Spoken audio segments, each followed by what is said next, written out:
Chapter 82. Celine traveled for many days without any rest. She didn't want to stop, and the thought of stomaching food made her nauseous enough.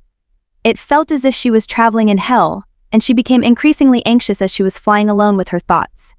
Draco, who worried for his master, sped up his pace and never landed once. Celine only looked onwards and remained sane for one reason: to see Akihiko. She desperately wanted to run into his arms and lean her head against his comforting chest. Her heart tumbled and squeezed painfully as she saw his tent coming into view. There, Akihiko stood tall outside of the campsite, waiting for her arrival. He also appeared exhausted, as if he hadn't slept a wink. He looked relieved, worried, and frustrated as Celine came into view. He had heard that the Xionate capital had burned into ruins. He had barely slept a wink as he had desperately searched for Celine everywhere. Akihiko was Celine's pillar, a companion during the hardest and the best times. She just needed him near, and she jumped off of Draco's back before he could even land. She ran to Akihiko as fast as she could, and he widened his eyes in surprise. Joy spread across his normally blank and unreadable expression. The Emperor realized how much he meant to Celine, and he forgot his worries. As he spread his arms out wide, Celine recalled a poem she had read many years ago. "Because it was so hard to come to you, let me have your best caress." Just like that, Celine melted perfectly into his arms, almost as if they had become one. Celine was woken up from the overbearing sound of a war cry. She had momentarily taken a nap after working hard the previous night with her weaponry. 7 months had passed since the gruesome event. Now Krastia and the Xionite army were battling ruthlessly, without a clear forecast of who was winning. Krastia was at an advantage because of Celine's advanced weaponry and Akihiko's military tactics. The Krastian army made up for their lack of numbers with skills, the Emperor's leadership, and the allying countries' collaborative efforts. The Xionates' only advantage was the sheer number of soldiers within the army, since it was currently the strongest empire in the continent. They moved relentlessly and fought like savages, disregarding any implications of morality. They utilized military tactics such as ambushes, surprise attacks, and even confused their enemies or targeted their weakness. It seemed as if Xavia's army had no consideration for any of the civilians and brought destruction everywhere they went. The Emperor altered his military strategies to keep up with the Xionates' mercilessness while upholding the strongest degree of honor. The Krastian army won a series of battles by outflanking, wearing down and encircling their enemies. It was an unending cycle as Krastia deflected every dirty scheme the Xionates had planned. Xavia only wanted chaos instead of control over the land. The Xionates were controlled and ordered to fight until they dropped dead, which made it difficult for Krastia. The world was spiraling downhill as Xavia brainwashed and recruited more soldiers before Krastia could get to them. It was months of endless, bloody fights across the world. However, it was difficult to track and pinpoint Xavia's location to end the pointless war. Sir Vigos had sent a letter hypothesizing the devil's mindset based on Celine's conjecture that Xavia was possessed. If it could possess a stronger body, it would have already possessed Emperor Laths. However, since the evil being only remained in Xavia, it meant that there was a specific host that it needed. Perhaps Xavia was already a black magic user with enough power to become a host for such an evil being, or perhaps she had entered a dangerous contract. However, the countries had already established Xavia's thirst for blood. The Xionite Empire had completely fallen to ashes, and the concubines' army set aflame each city they invaded. Even Krastia's capital was under attack, although Sir Vigos had protected the civilians well due to Celine's advanced weapons. After suffering for many months, the harsh winter brought dwindling resources.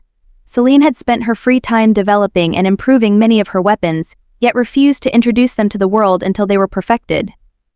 For the Emperor, it was a weapon that could have won the war within a month.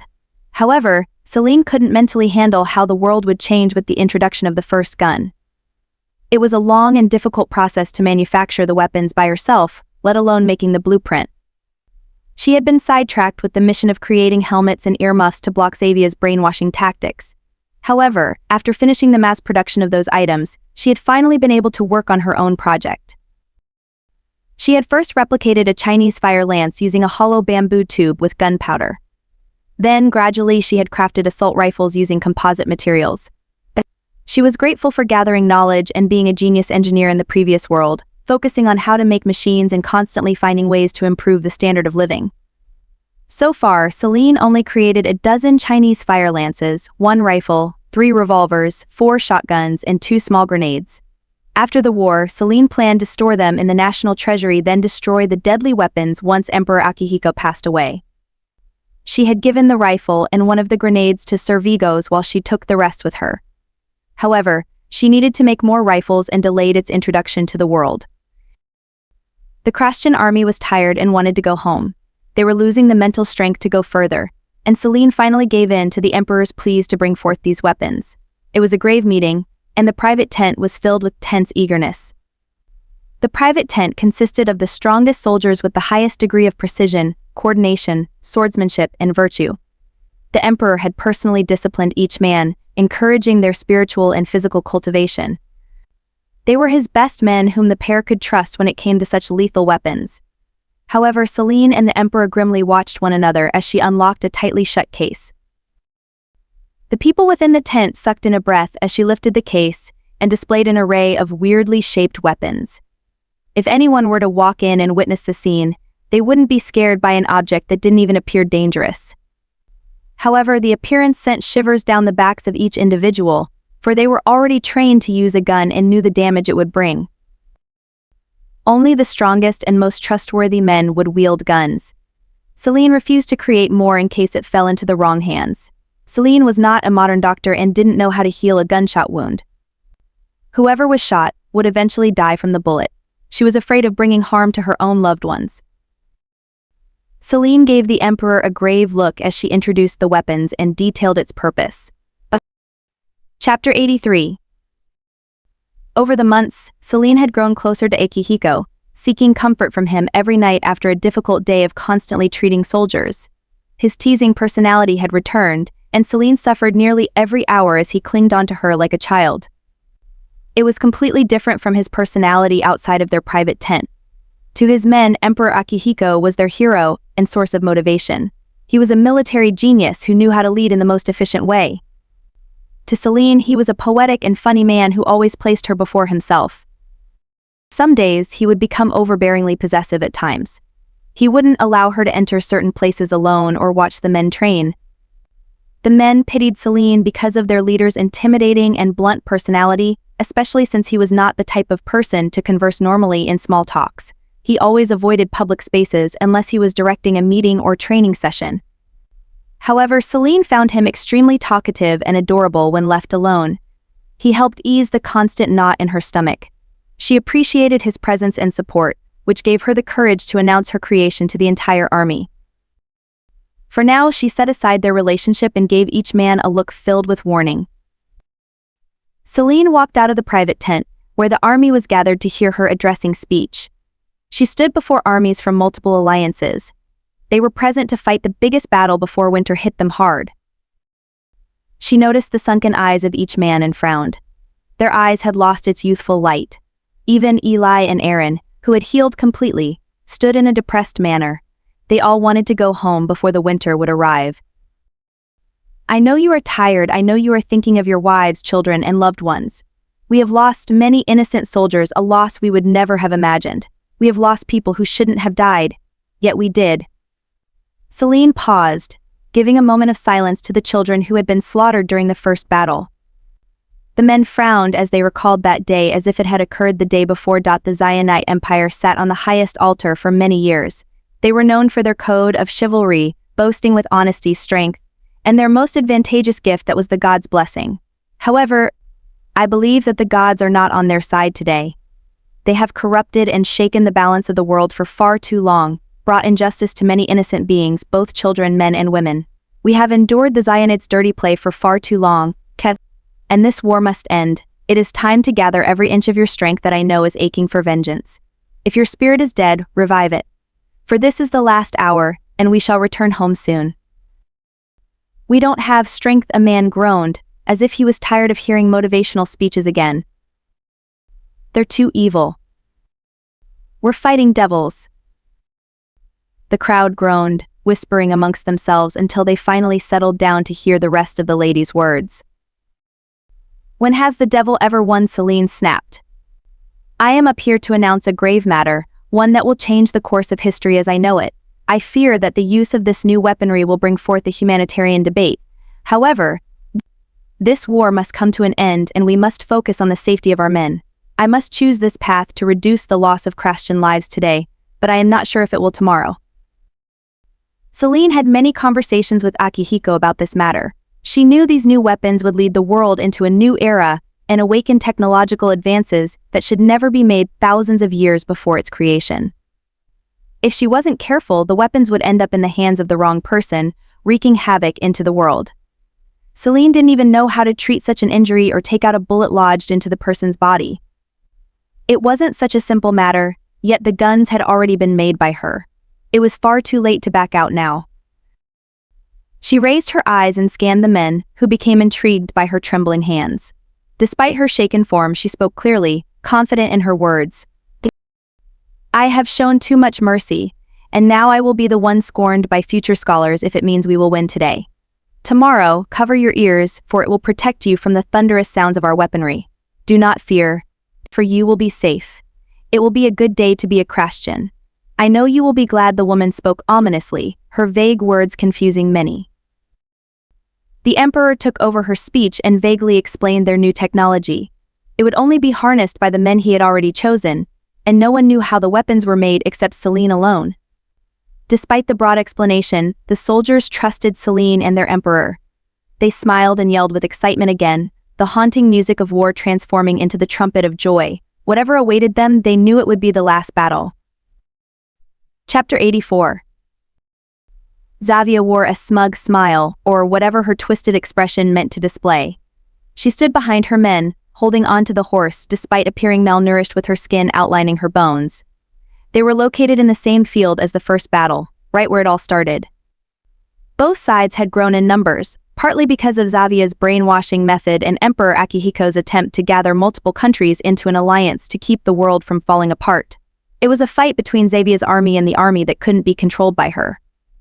Akihiko ordered to never take out their earmuffs and helmet, and with Celine's added protection, their army almost seemed formidable. They hoped that this would be their last battle before the winter storms hit. Emperor Akihiko and his men were more confident than ever.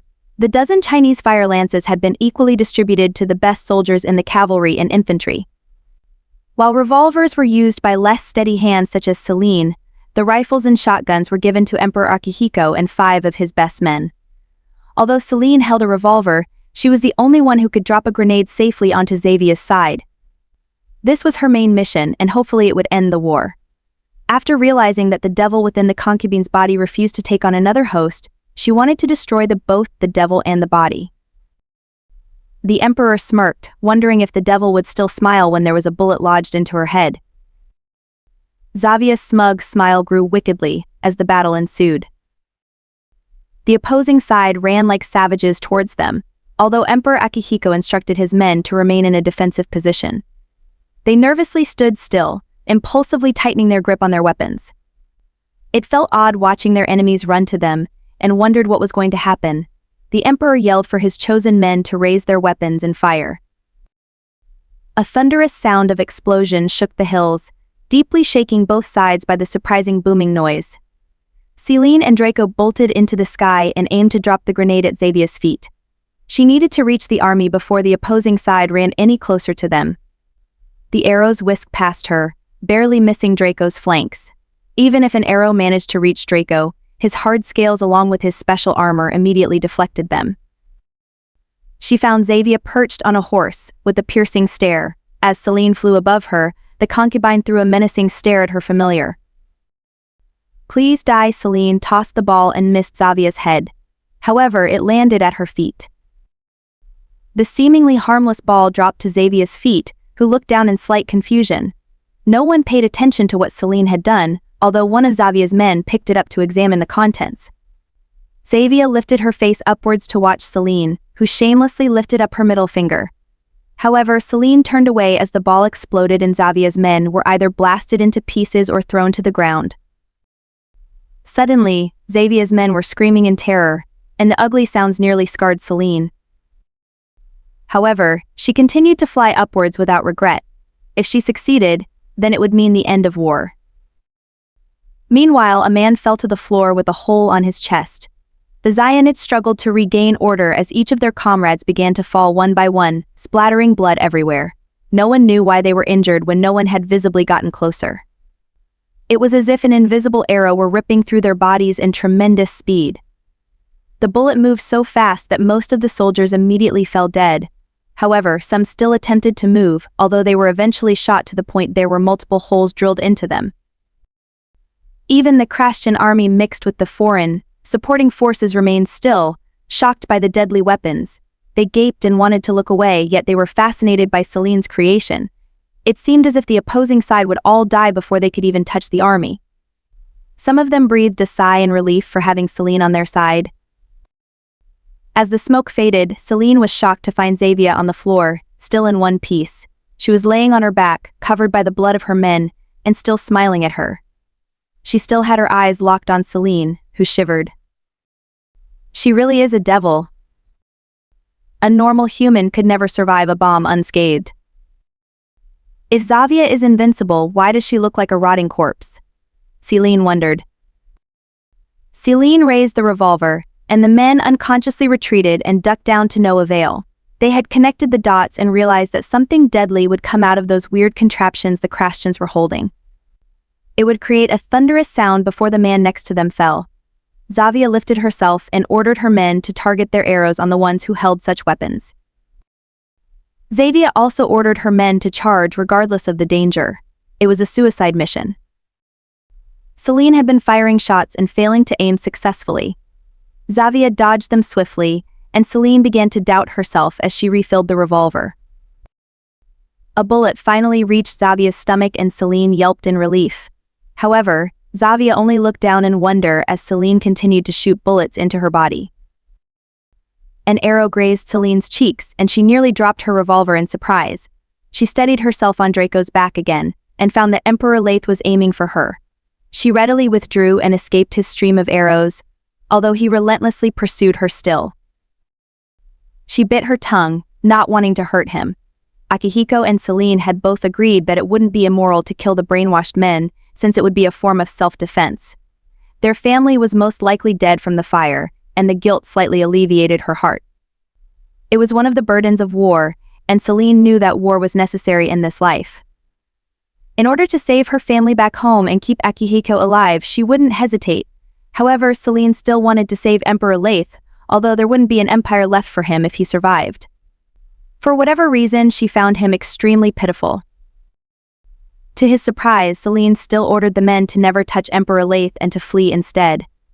Emperor Akihiko objected and had angrily walked away. "If he is killing my men and dares to touch you, I will take the matters into my own hands. I'll handle him. Give me a chance to talk to him." "Then I might as well give each of the brainwashed men a chance to talk," he snapped sarcastically. As Celine stared straight into the Zionite Emperor's eyes, she knew she should shoot Lathe. He would not give her mercy and his mind was probably damaged already, but she still hesitated. Celine was filled with rage as she thought about Yasna's death, but she also felt pity for a man who could have been a great emperor. The boy she had grown up with was unrecognizable now, and his brilliant blonde hair and tan skin had become coated with mud and dirt. Now, he just burned holes into her with his eyes alone as if he wanted to tear her apart. "Can I still save him?" She beckoned Draco to hold him down to see if he could recognize her. In her moment of weakness, Celine foolishly believed that she could save the innocent lives Xavier had brainwashed. Meanwhile, Emperor Akihiko lowered his rifle and witnessed the terrifying scene of Celine flying towards Emperor Lathe with a seemingly determined look. His heart dropped immediately. She wore the same look as Celine from his past life, blindly believing in the man whose memories had been erased. It gave him a twisted sense of déjà vu, and dread filled the pits of his stomach. Without wasting another second, Akihiko aimed his rifle at Lathe, who had already lifted his sword at Celine. If it was for Celine, Akihiko did not hesitate to target his brother. The bullet ripped through Lathe's arm, and the sword fell out of his grasp. However, he was able to duck and maneuver out of the shower of bullets headed towards him. Lathe fell to the floor and grimaced in pain, pausing for a split second. This gave Celine enough confidence to snap out of her trance, and Draco pushed Lathe down to cover them both. Akihiko immediately refrained from shooting, rushing to approach their side. Leith, she yelled, watching the fallen emperor uselessly struggle to escape his grasp. He had actually been shot multiple times and didn't have the strength to fight anymore. However, Xavier had commanded him to kill until his very last breath. He wanted to kill on impulse, unable to fight the strong urge to shed blood. His hungry eyes made Celine resolute. There were no tears to shed as she realized Leith was probably struggling internally. If he was to regain his consciousness, it would destroy his mental state with the sins he had committed. Celine knew he would be killed by Akihiko's hands if she let him be. However, she couldn't allow him to commit fratricide. Celine was going to kill Emperor Leith. Chapter 85. I'm sorry, Leith, Celine stammered. Draco shielded his large stature to block the screams of the armies and terrain of bullets flying in the background. Therefore, even though she spoke very softly, Leith could hear every word. He glared at her icily, growling like a caged beast. I just wanted to speak to you once. I know I can't save you, but I really wanted to. Celine murmured. There were too many deaths. And I know it's not your fault. If you can hear me, know that I forgive you for my friend's death. Celine slowly grabbed the hilt of Leith's sword, hesitating as she noticed the tears in Leith's bloodthirsty eyes. He struggled less, as if he had also accepted his fate. The lines on his forehead was less wrinkly, and he seemed to look resolute, as if her soft voice soothed his angry soul. Too many innocent lives were lost in your hands. Even if I forgive you, even though you are still controlled by her and those deaths wasn't actually your doing, I can't say it's the same for everyone. I'm sorry. I'm not even sure if my words are getting through to you, Your Majesty. She raised the sword, aiming straight for his heart. However, the sword quivered, and Celine felt terrible. This is for all the lives you have taken, and for failing as the protector of the Xionet Empire. Celine paused for a long time, unable to proceed. She had never killed anyone, and stabbing her childhood friend with her sword pained her. She was also a modern woman from the 21st century who strongly advocated against gun violence. The irony distorted her expression as she pointed to his heart. However, Celine's time with Leith were buried so deep in her memories that she could barely shed tears of pity. What terrified her was killing another human, ending his only life. Leith finally spit out, and Celine stared incredulously. Just kill me. Celine, he begged silently, his eyes filled with grief and agony. His voice was rough and cracked. He was battling internally, and Celine was amazed that Leith managed to even speak with Xavier's brainwash. He also seemed shaken by how he called out for her name just now. Just kill me, he screamed desperately and thrashed around. Unable to see him suffer, Celine hurriedly lifted up the weapon and aimed for his heart. Unfortunately, her arms trembled too much and she slipped. The sword stabbed into his upper abdomen instead. The sounds around her was completely blurred out. She immediately felt disgusted by the sound of his ripping flesh and fell to the ground next to him, shivering all over. The sword remained settled into Leith's stomach, and he slowly ripped it off with a low grunt. Celine was covered in his blood, and the stench filled her nose until she hurled to the side. His subdued body eventually seemed to grow increasingly calm. He only looked into Celine's eyes as if he had finally recognized her. It wasn't a spell. As long as you are afraid of something, she can manipulate you, the fallen emperor blurted, then writhed in pain again. Fear and sin is her driving force. She can be stopped, but not destroyed. His eyes widened in shock, as if he had revealed a deep secret. What do you mean? Celine frowned at his ambiguity. She couldn't understand why the emperor was helping her right now. Why did he look at her as if he recognized her? Leith. I feared that I would harm you one day, he smiled weakly for the first time, as if he was freed from some sort of burden. And you were freed from her control when you realized I defeated you. Celine finished quietly, while Leith only nodded. Her state of helplessness increased as the tragedy befell them both. Your Majesty. Don't worry about me, just don't let her destroy the world, he winced, wheezing at his growing pain. Then how do I kill her? Celine desperately asked. He will know. He looked past her, and Celine could feel Akihiko's presence from her back. He had been treading towards them, worry for Celine written all over his face. He had tried to run as fast as he could, and once he realized that the blood wasn't hers, he relaxed slightly. A long moment passed and Celine was at a loss for words to say. Guilt was plastered all over her face as she felt like an idiot. She still wanted answers on what Xavier was, and if there was anything Celine should be aware of before facing her head-on, yet she couldn't bring herself to ask. She knew that Laith was slowly losing consciousness and didn't want to interrogate a dying man. Celine also felt as if she could guess the answers herself, and felt the questions die at her tongue. "You idiot, you should have stopped me from killing you. Why don't you live and work hard to redeem yourself now?" Celine muttered bitterly. She held onto his hand and felt him squeeze her gently. She wasn't sure how to heal such a deep stab wound in the middle of the battlefield. He was losing too much blood, and she had nothing to wrap his injury with. "I destroyed my country. All the blood that was shed is in my hands because I gave her the power," he spit out weakly, his voice growing smaller. Celine could only frown deeply, feeling sorrow for the fallen man. "All I ever wanted was you," he whispered, and coughed up more blood, staining her feet. She bent over, ignoring the bloodied appearance, to kneel before him. She hesitantly ran through his hair, and the Emperor interchangeably smiled and frowned, confused by her affectionate touch. It seemed as if Laith was confused by his own words, yet he continued in anguish. "But I ruined my chance with the only woman I loved. My country also fell into ruin because of me." His face twisted, his expression tormented and filled with anguish. He smiled woefully at his younger brother, whom he had never once shown love to. "I have even failed as a brother." Akihiko loomed protectively over Celine, his hard expression not changing as his brother acknowledged him. He looked at both of them in awe, and Celine realized that Laith wanted to leave this miserable life behind. What she had given him was probably mercy. "I'm sorry." Celine still felt guilty as she had forgotten about the Emperor's existence and continued to live well without him the past few years. She somehow felt responsible for leaving him be, when he had been suffering all this time. There was nothing she could do, so she stayed with Emperor Laith for a long time. "I will remember you as a wise emperor. You always had the best intentions and shined bright like a sun. May you rest in peace." Her voice broke, and she held his hand tightly, wanting him to hang on and live. The Emperor gave her a warm smile, his eyes shining a little more brightly. "Don't be sad or ridden with guilt. This is the price I must pay.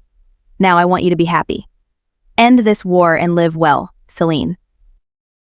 Till the very end, the Emperor, who was once destined to be the wisest and greatest Sci-Fi Emperor, never showed a hint of pain as he smiled softly at the woman he loved.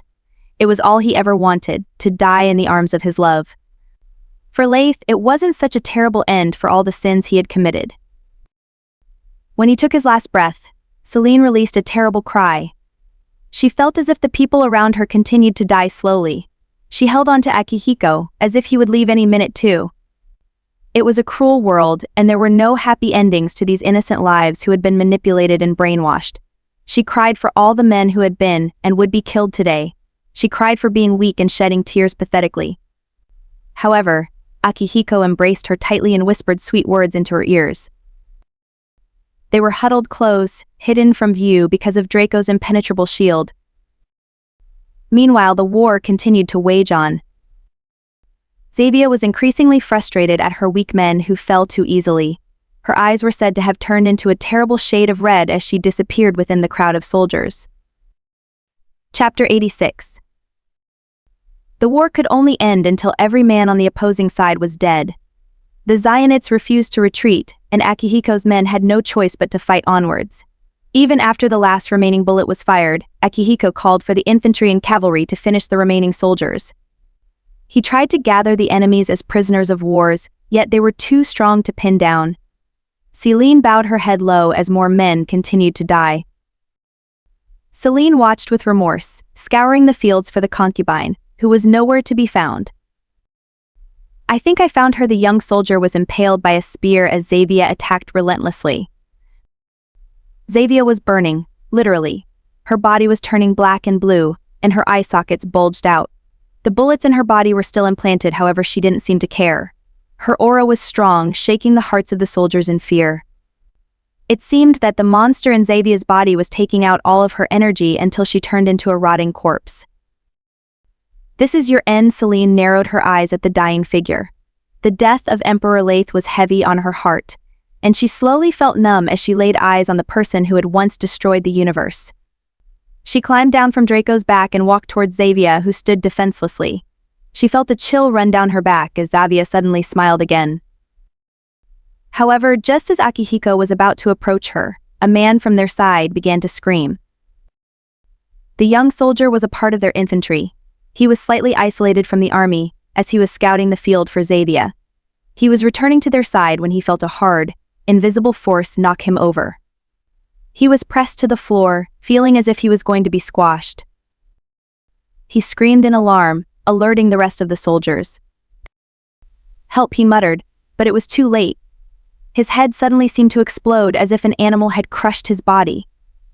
Celine and the rest of the soldiers widened their eyes at such a disturbing occurrence. They could barely register what had caused the soldier to die in such a way when they too felt an invisible force knock them over. Ah! It was as if someone was pinning her to the floor, trying to smash her head against the floor. She heard Xavier's high-pitched laugh ringing into her ears. "Did you really think a helmet or one of your toys would stop me?" Celine's stomach filled with fear as she realized an invisible army was attacking them. She didn't want to know what kind of army it was, but anxiety filled her heart once again, as she didn't know where to aim. Draco seemingly kicked something from her back and the force was suddenly gone. Before she could raise herself, another stronger force kicked her stomach hard. Celine bent over in pain, and Draco released a dangerous growl towards whatever was in front of her. She couldn't see what was happening between the two, but Draco had successfully scared it away with its tail. "Get on Draco's back." "They're scared of our familiars," Akihiko yelled. Without sparing any more thought, she immediately clung to Draco and climbed, while soldiers ran over to them. She looked back to see Akihiko struggling to fight off invisible forces, appearing ridiculous as if he was fighting air. However, he seemed as if he knew exactly where to aim and move, for he didn't struggle as much as her own comrades. Celine realized that Akihiko might be able to see the invisible armies too. "Draco. Can you see it?" she asked, and her familiar nodded its head in response. She didn't want to ask if they were human, and instead came up with a plan. "Then can you scare whatever's attacking them away? Can you hurt them?"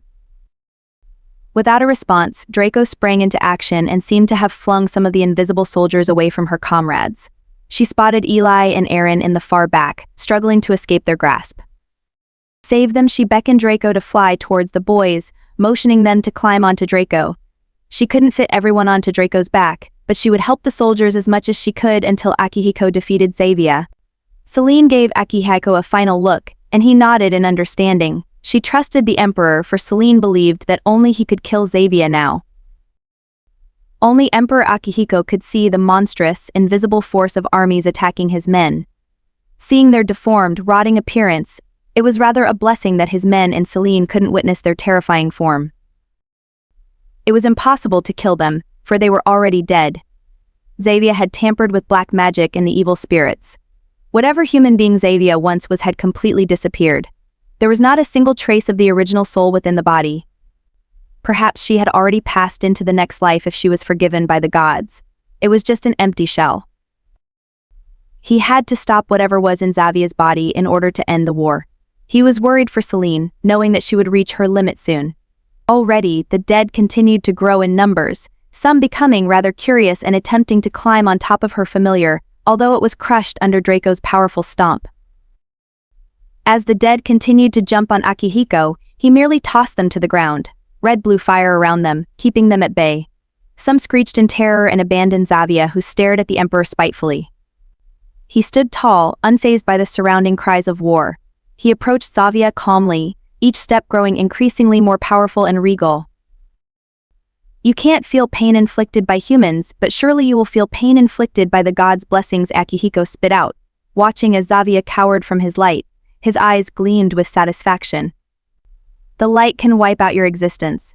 I should have done this many years ago." Then he took her head and nearly smashed it to the floor. Red circled between them both, breathing out smoke. "You think this will end once you reduce me to ashes?" Xavier's smile faltered as the fire began to burn against her skin. It was too bright. She attempted to hide her nervousness and intimidate the young Emperor. "I am immortal, child. I will return when you are withered and old. You will never know what form I may come in when I kill you and your little lover." "Oh, you think I'm going to kill you?" he laughed darkly. Chapter 87. I'm not here to give you mercy. All the lives you have taken away and tortured, I will make you pay for it. I know that my fire can kill you. But you're going to be stuck in this rotting corpse until the end of time. You will wish that I ended your life today." The emperor chuckled cynically, his mind only focused on Celine. Because Celine was kind-hearted, she would want to kill the monster in Xavier today and remove its existence from the world. However, Akihiko did not want to follow her preferred plan, for he had his own. She had to pay for making Celine go through such a tragic past. He also wanted to bring justice to his fallen brother, along with all of Celine's loved ones. "You can see my army. You can see through my secrets and you know how to kill me," Xavier stated, its evil face showing a slight hint of fear at that realization. "How did you find out? Why are you only defeating me now after I killed your people?" The anger within itself seemed to explode internally, although it was easily suppressed by Akihiko's menacing aura. "I had to wait until it was finished," he stepped closer, making the concubine flinch in response. "How pathetic. Until your deathbed was finished, that is." The emperor's eyes flashed like a bright flame ignited by its own power. He was suddenly overflowing with a strong aura, one that made Xavier tremble like a child. His eyes glowed, gleaming brilliantly until his pale skin also seemed to glisten. He seemed to see right through Xavier, who realized she couldn't escape. As he spoke, his words weren't his own. "Don't forget your place in this world. Your power is below us. Even when you think you have won, we can easily turn back time to defeat you. You will never win." Xavier released an appalling sound, not bothering to speak as she was overwhelmed with absolute terror. She squirmed and thrashed around, as if his presence was worse than death itself. She glared at him hatefully, as if she was experiencing extreme injustice. The thundering voice also made Xavier's invisible army cower in fear. Its commanding presence scared them senselessly, and they abandoned their leader to escape far away from the scene as they could. Celine wanted to fall against Draco in exhaustion, yet she was confused by the sudden change in force. The tension surrounding the army disappeared, and the feeling of being suppressed lifted up.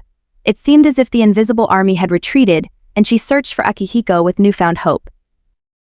"Did we win?" The men also began to look around, realizing that the horror had finally passed.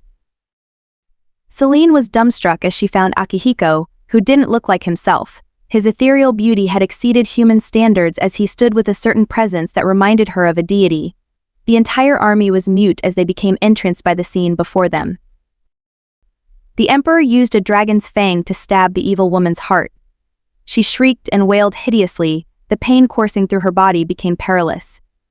Xavier whipped her head towards Celine, as if asking for mercy. Celine frowned and looked away, holding on to Aaron as they shivered at such a sight. Everyone expectantly anticipated for her death. No one except the emperor and the screeching body knew that the evil being could only die through Red's blessed fire, nor was anyone aware that Akihiko had no intention on letting her die. The emperor's men tied her up with the hair from Emperor Late's familiar. The lion had passed away soon after its master, and Akihiko had cut its hair for this purpose. Nothing could harm or tie Xavier up as efficiently as a piece from the god's blessing. The dragon's tooth was from Red himself, and even the casket that his men brought over was marked by the individual scales Red had lost through his injuries. The evil being would forever be stuck in Xavier's body within the casket, constantly suffering from the eternal wound. She would finally be in the dark, engulfed by the flames she had wanted the world to suffer through. Then, the emperor whispered quietly, chanting spells to fully seal the casket. No one would ever know how Emperor Akihiko sealed the casket, nor the reason for this complicated process. Everyone would come to believe that Xavier was invincible and couldn't be killed. However, Akihiko had condemned Xavier to suffer infinitely. This was her divine punishment.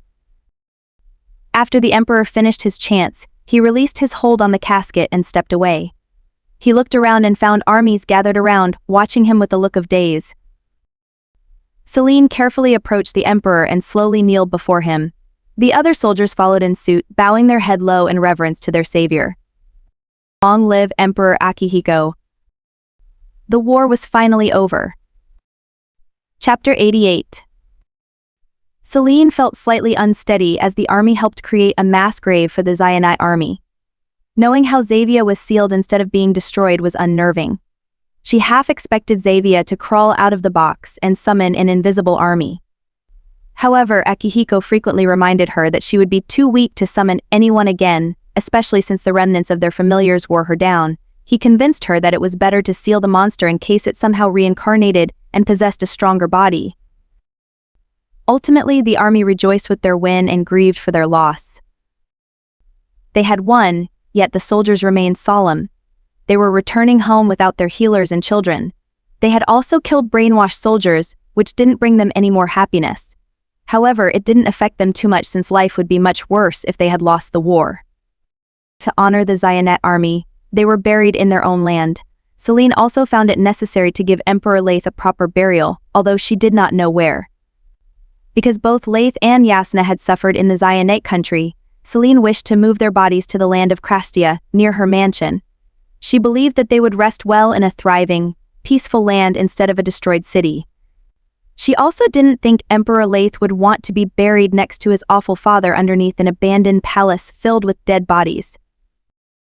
The capital city of Nor was uninhabitable, but it was also far worse in the suburban cities.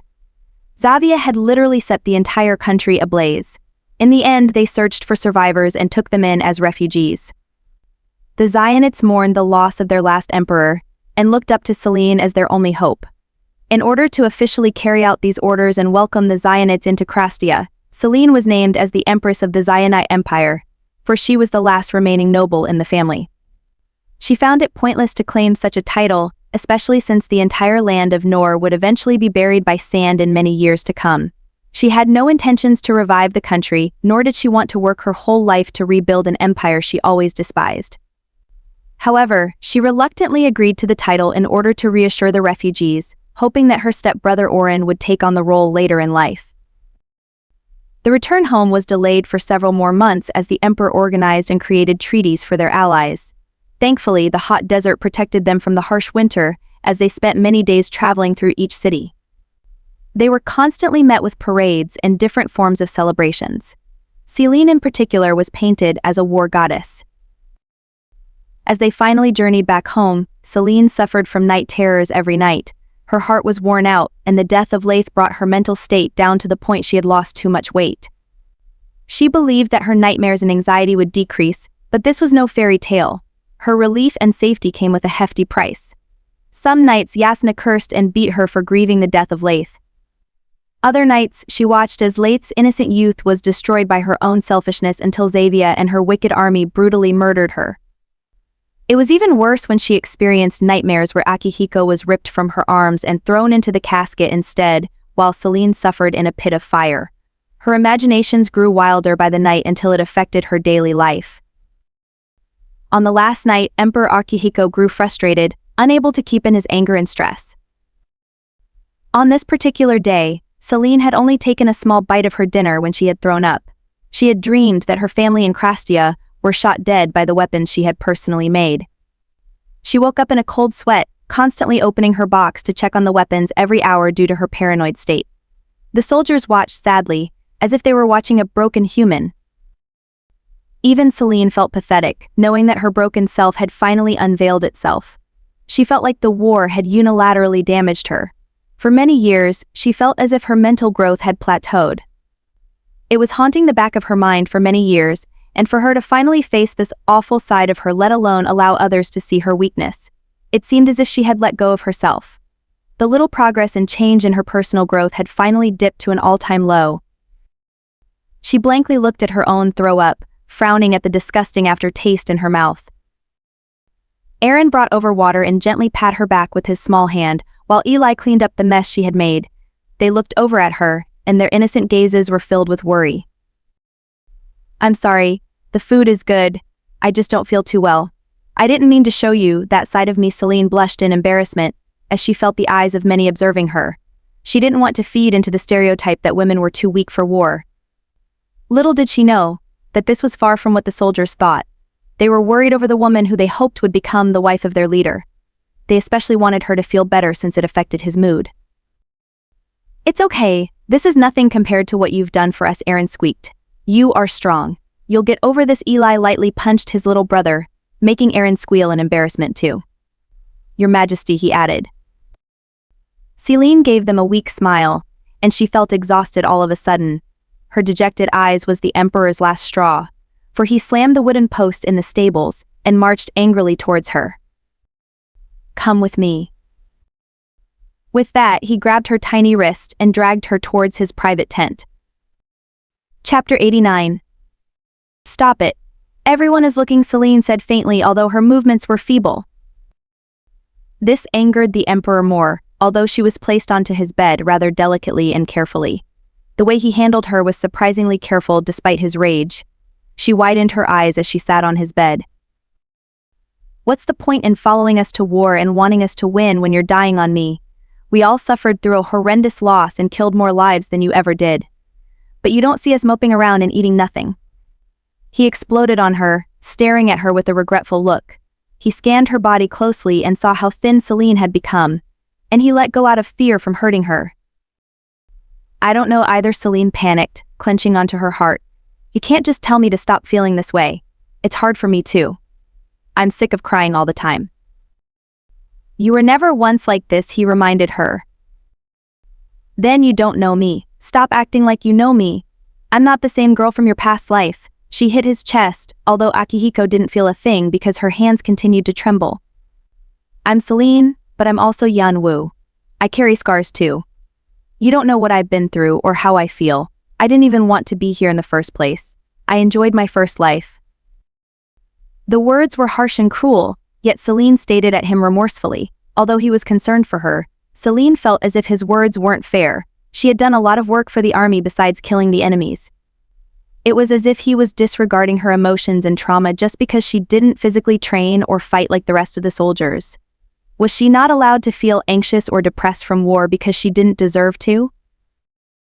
However, instead of explaining herself, she sat back down because her stomach began to ache in pain. Her back had also begun to hurt, and there were aches in different parts of her body every hour.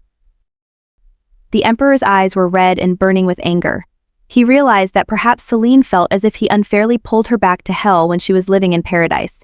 Although Akihiko was in the wrong, he was still livid.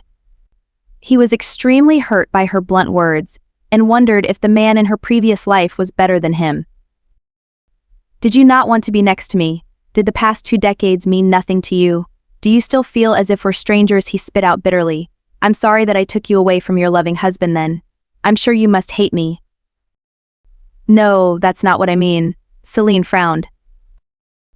"I'm just worn out from the war and I feel as if you don't appreciate or recognize what I did for you or the army. I'm not as strong as I make myself out to be in public. I'm not the overly optimistic Celine your past memories too. You're not understanding how bad I feel after all those innocent lives were lost. Do the deaths of innocent men not wear you down? Do you not feel guilt or sorrow that your own brother is dead?" Celine regretted her last question immediately and silently cursed herself, clamping her mouth shut. Although they were brothers, she had never really seen them connect well.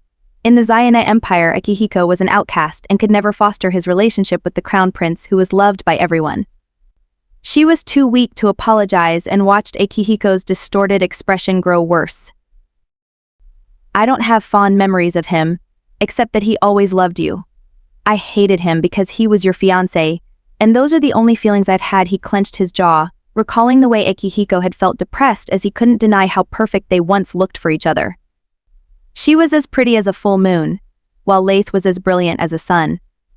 Meanwhile, the second prince was the piece that didn't fit into the picture. "However, even if I had fond memories of him, I firmly believe that it's better that he died.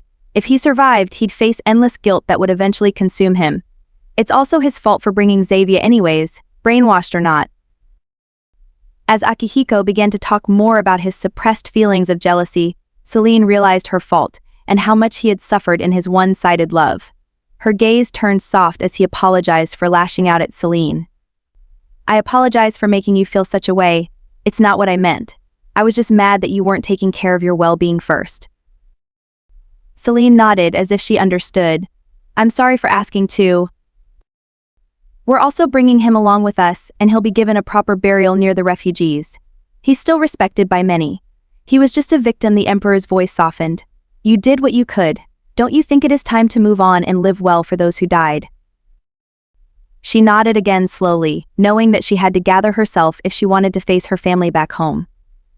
Us humans, we're not meant to suffer meaninglessly. It's okay to be sad, cry, and be angry. We can't help how we feel. However, we can control our actions, and the power to become better is always in our hands. We're here to help one another, just as you taught me long ago." He embraced her, warming up her cold, shivering shoulders with his body. He pat her carefully, talking softly until her heart seemed to calm down. "I want you as my empress, and I will always love you. Every breath I drew was for you, and my heart is wholly at your side. However, I can't pursue a woman who chooses to remain weak and drown in guilt. I want you to love yourself before I ask you to lean on me as a man." Then, Akihiko released her, carefully lifting her chin up towards him and giving her a soft kiss. As he pulled away, Celine felt her body grow cold again, as if warmth had left her. Then the emperor gave her an encouraging smile and walked out of the tent, leaving her alone. She blinked slowly as the words permeated into her heart. Celine wanted to chase after Akihiko and promise him that she would be better, but her legs were too weak. She wanted to stop him from leaving, yet she noticed the outline of Akihiko outside of the tent. She watched him stand guard outside for the rest of the night, eventually falling asleep while staring at his shadow. Although her body was cold, her heart felt warm. "If you do this, how can I not fall in love with you?" Chapter 90. Their arrival had brought the entire country to bittersweet tears and victorious cries of joy. The capital mourned for the loss of the healers, while mothers wailed and cried out for their lost sons. The army marched home with smiles plastered on their faces. They cried happily and embraced their family and friends, while many families were left waiting for their deceased sons. Celine became extremely emotional at the scene before her, and she leaned onto Draco for support. She turned to the floor, not being able to watch them. She wanted to run into her family's arms. She wanted to know how Hala was doing, yet she refused to search for them.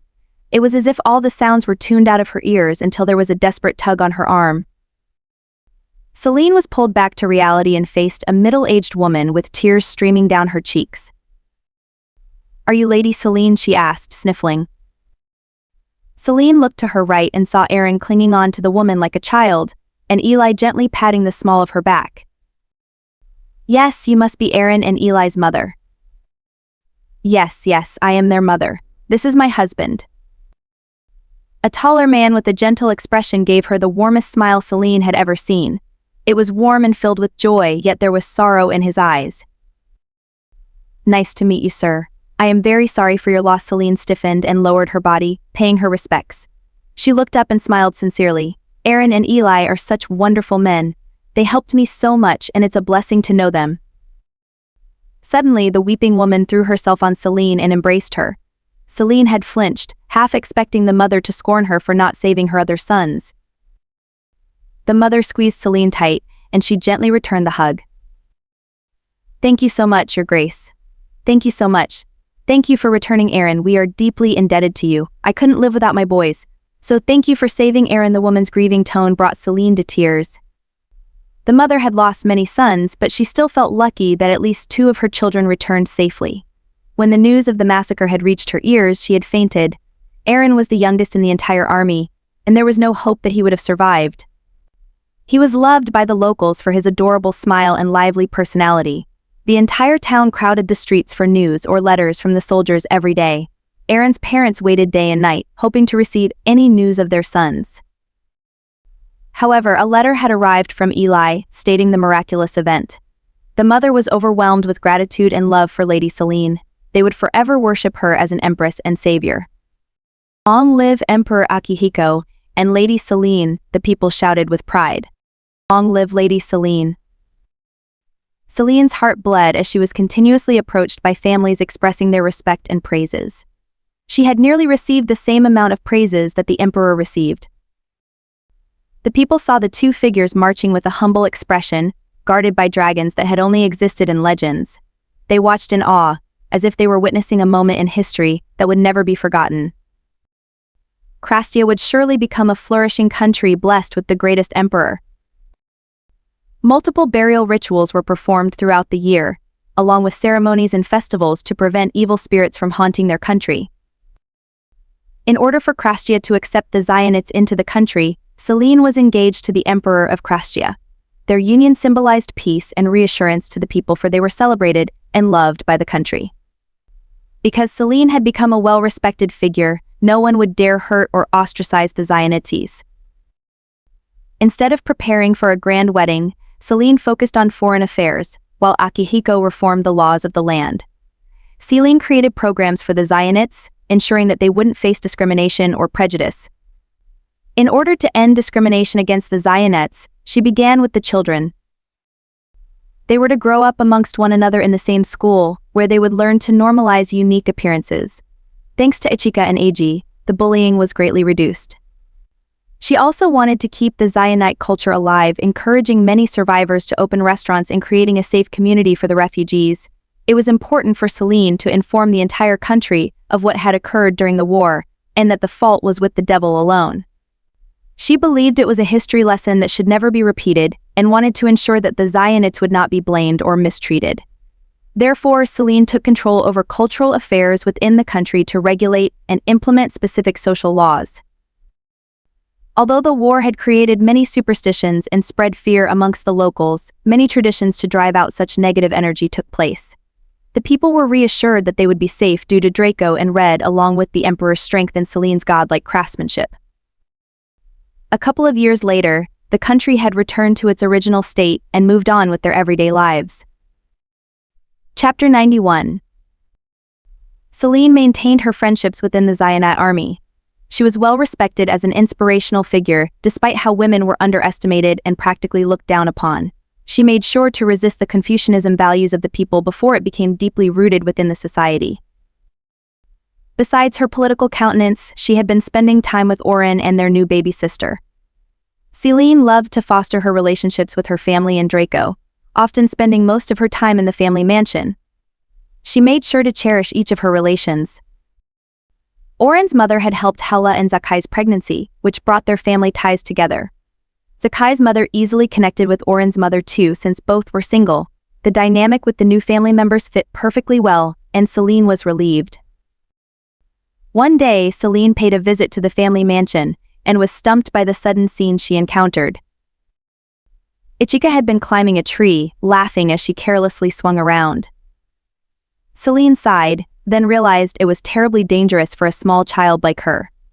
As she rushed to stop her, she noticed Orin watching her from down below. Although his expression had become serious and unreadable as he grew older, he seemed to look furious right now. "Hey, get down there, ugly. No one wants to see your face down here, so surely it'll be even worse up there too. Don't scare away the innocent birds," Orin shouted. Preteens are so mean, Celine thought, wondering why their relationship was always aggressive since their first meeting with one another. Eiji had informed her of their first encounter, where Ichika had teased him about his height with her sarcastic personality, offending Orin right from the start. After that, they hadn't really gotten along well from what Eiji had said. Ichika only laughed at Orin's insults, her eyes turning into half-moon shapes as she looked down at Orin. Her sharp features resembled Zakai's pretty features, and Celine smiled as Ichika's black hair flowed like silk against the wind. Just then, Ichika's hand slipped, and Orin rushed to catch her as she fell. They both tumbled to the floor, since Orin's small frame couldn't catch Ichika's tall body. Somehow Ichika was on top of the boy, her lips faintly grazing the tip of Orin's lips as she pushed herself up. His eyes widened in surprise, and he began to blush from his ears to his cheeks. "Hey, you're kind of handsome," she smiled mischievously, stroking his hair in amazement. The gesture made Orin's lips tremble, and Ichika narrowed her eyes. "But don't talk to your older sister like that, especially if you're going to blush like a little boy." Ichika laughed as Orin pushed her off. He was still shorter than her, and her teasing tone angered him. "You're not my sister, and you're only 2 years older than me. Don't act so cocky." He was about to complain some more when he noticed Celine. He yelped in surprise. "Sister. It looks like you're finally calling me by my actual title," Celine. Ichika cried happily as she rushed towards her. At the same time, Celine had been driven speechless as she had also been running to catch Ichika. After observing their brief exchange, Celine felt as if she had discovered a secret and felt pity for Orin. "Orin, don't call Ichika ugly when there are countless guys running after her," Celine teased, winking at her younger brother. Orin grew red with displeasure. "I already know. Those guys are ugly too," he finally responded, shrugging. Not Aaron. Ichika looked at Oren in astonishment. He's just pretty like a girl, Oren replied. He has big eyes and silky hair like the emperor, Ichika chided in, reflecting back when she had first met Aaron. When Celine had marched throughout Krastia, Ichika had squeezed past the crowds of strong people in order to reach her first. However, she had gotten lost and was pushed around until she fell to the floor. Then a handsome boy dressed in armor held out his hand and Ichika had immediately swooned. Oren frowned and subconsciously touched his curly hair. Anyways, what brings you here, Celine? Weren't you busy recently? Celine could only laugh as she observed Oren's downcast expression. Yes, actually, I need your help with something. The night she returned to Krastia, Celine promised herself to grow stronger and learn to properly love again. She was determined to heal her depression, for she couldn't keep living like an empty doll. She first began to draw a line before her anxiety was triggered. She also learned from Servigos, who had taught her how to deal with grief and the burdens of war. On some days, she'd release her negative thoughts onto a piece of paper and never think about them again. Sometimes she wrote down what bothered her, then made sure to add what she would do to fix these problems.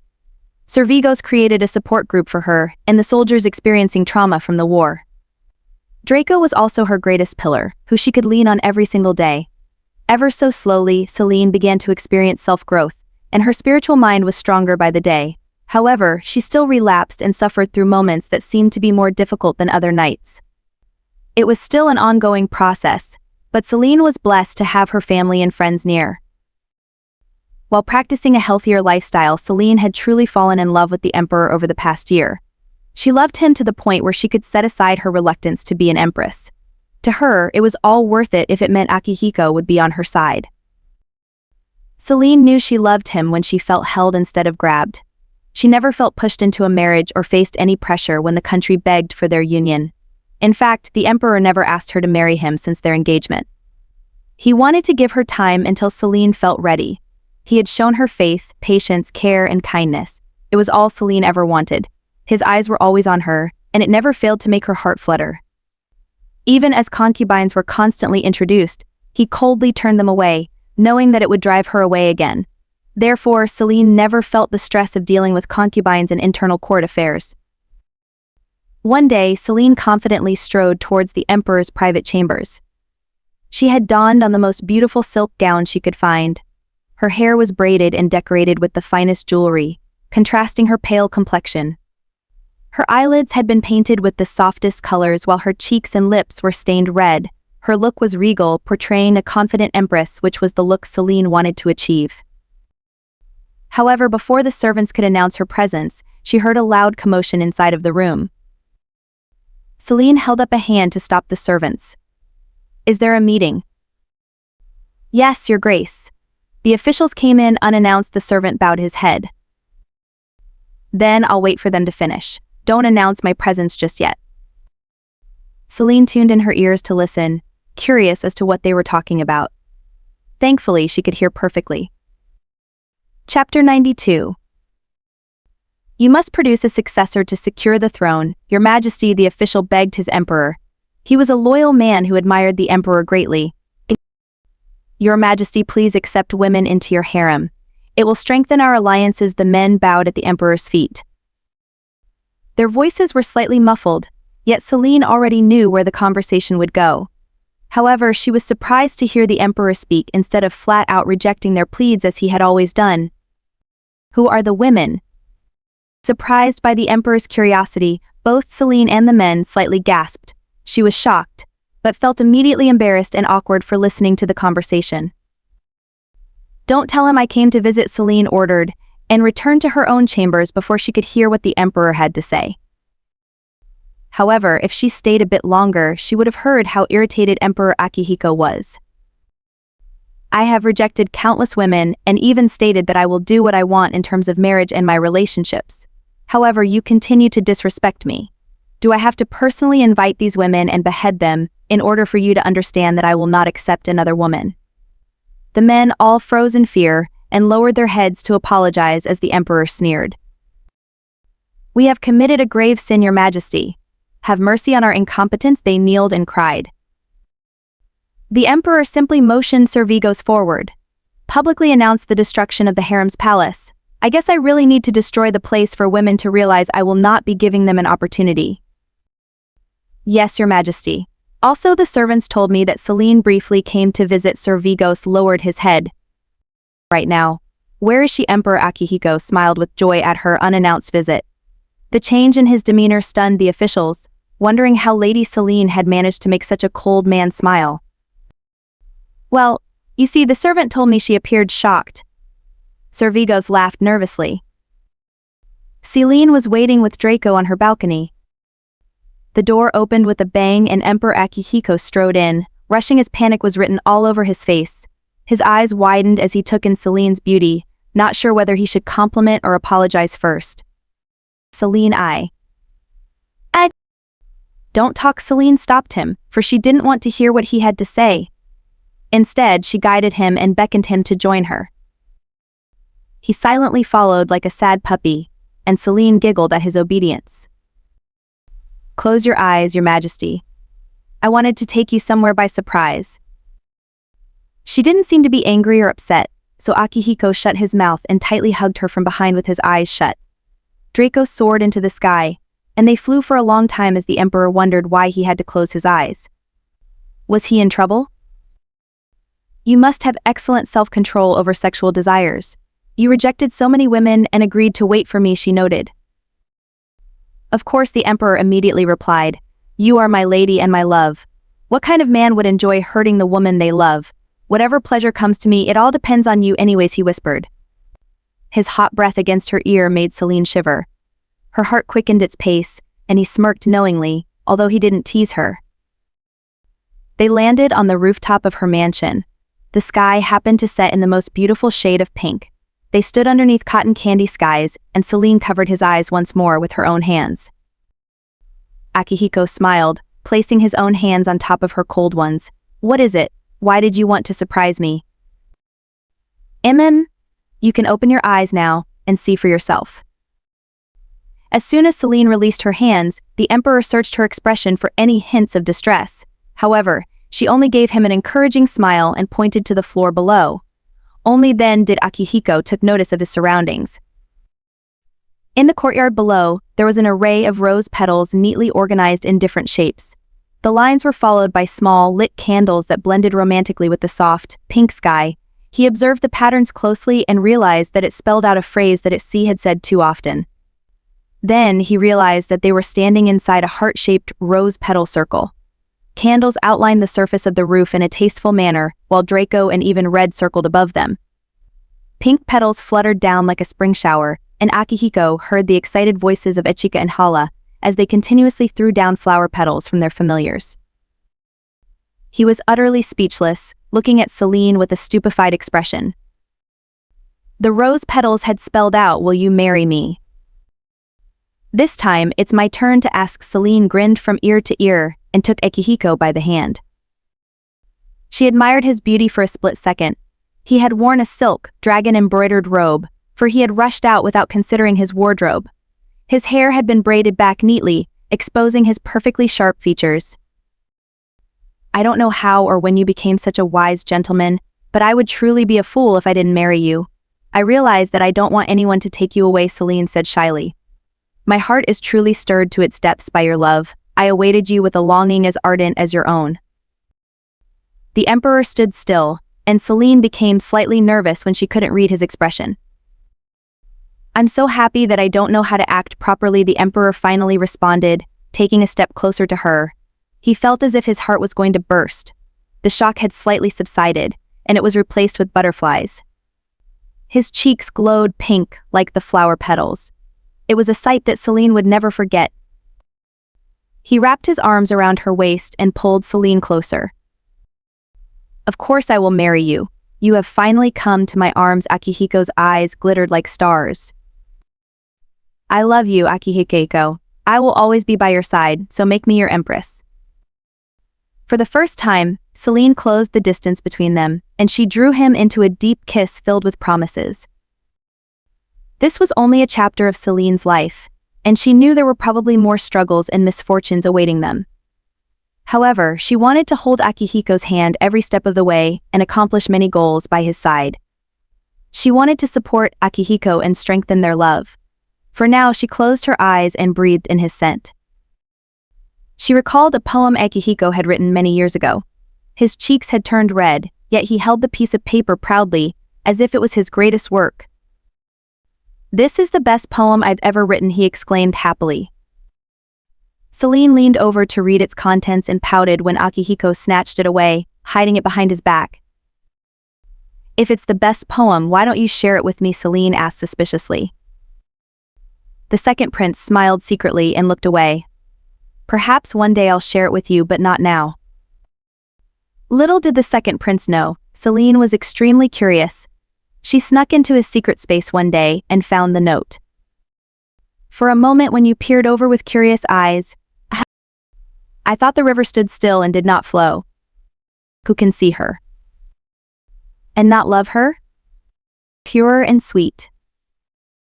In the first blush of youth, she is bright and fair as the blossoms of spring, and her name is Kalina."